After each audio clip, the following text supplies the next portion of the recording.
حرمت روح پیمبر، حرمت روح پیمبر، یک نظر کن سوئے ماں۔ السلام علیکم ورحمۃ اللہ وبرکاتہ۔ ناظرین کرام، ایک نئے ویڈیو کے ساتھ پھر ہم آپ کے روبرو حاضر ہیں، اور اس ویڈیو میں ہم نماز کے متعلق ہی گفتگو کریں گے۔ سوال یہ ہے کہ ایک آدمی کو اپنی تعداد رکعات میں شک ہو گیا، تنہا نماز پڑھ رہا تھا اور اسے یہ شک ہوا کہ ہم نے 3 پڑھی یا 4 پڑھی ہے۔ 4 رکعت والی نماز پڑھ رہا تھا، اس کو شک ہو گیا کہ 3 رکعت ہم نے پڑھی یا 4 رکعت۔ تو اس کی 2 حالت ہے۔ نمبر 1، کیا اسے یہ پہلی مرتبہ ہوا اپنی زندگی میں، یعنی بالغ ہونے کے بعد جب اس پر نماز فرض ہوئی تو یہ کیفیت یعنی شک جو ہوا یہ پہلی بار ہوا ہے یا اس سے پہلے بھی ہو چکا ہے؟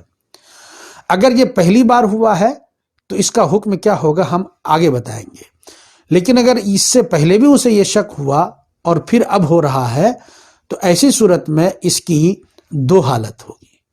یا تو اس کو ظن غالب ہوگا، گمان غالب ہوگا کسی ایک چیز پر، مثلا 3 یا 4 میں شک ہوا تو اب ایسی صورت میں اس کو 3 پر غالب گمان ہے کہ ہم نے 3 پڑھا، یا 4 کا غالب گمان ہے تو جس پر غالب گمان ہے اسی پر وہ عمل کرے گا، اتنی رکعت وہ مانے گا اور پھر اپنی نماز کو وہ پوری کرے گا۔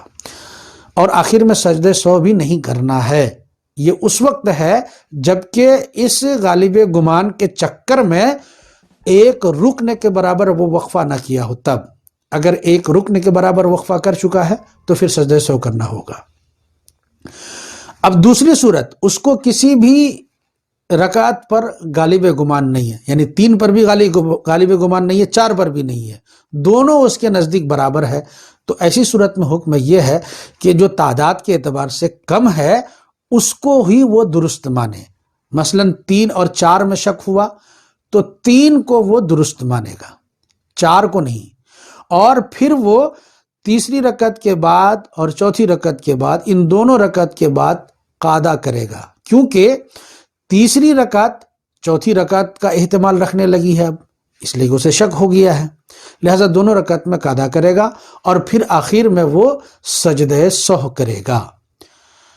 یہ تو حالت ہوئی جبکہ اسے اس سے پہلے بھی شک واقع ہو چکا، لیکن اگر اسے پہلی بار ایسا شک ہوا ہے تو اس کے بارے میں حکم یہ ہے کہ وہ اب سلام پھیر دے اور پھر سے وہ نماز پڑھے۔ اگر وہ سلام نہیں پھیرتا ہے بلکہ ظن غالب پر عمل کرتا ہے، مان لیجئے کہ اس کو غالب گمان 3 کا تھا، یا ظن غالب نہیں ہے، برابر ہے دونوں شک، دونوں پہلو، تو ایسی صورت میں وہ چونکہ 3 اقل ہے، 4 کے بنسبت کم ہے، تو 3 پر عمل کرتے ہوئے اپنی نماز کو وہ پوری کر کے سلام پھیر دے تو کر سکتا ہے ایسا، لیکن اس کو عصر نو پھر سے نماز پڑھنی ہوگی چونکہ یہ اس کی زندگی میں پہلی بار ہوا ہے۔ تو ناظرین کرام، اگر بار بار ہو رہا ہے، اس سے پہلے بھی ہو چکا ہے تو اس کا حکم آپ نے سماعت کیا، اور اگر پہلی بار ہوا ہے تو عصر نو آپ کو نماز پڑھنی ہے۔ ناظرین کرام، مجھے امید ہے کہ آپ کو یہ مسئلہ اچھی طرح سے سمجھ میں آیا ہوگا۔ چینل کو سبسکرائب کر دیجئے، ویڈیو کو لائک اور شیئر ضرور کر دیجئے۔ السلام علیکم ورحمۃ اللہ وبرکاتہ۔ حرمت روح پیمبر، یک نظر کن سوئے ماں۔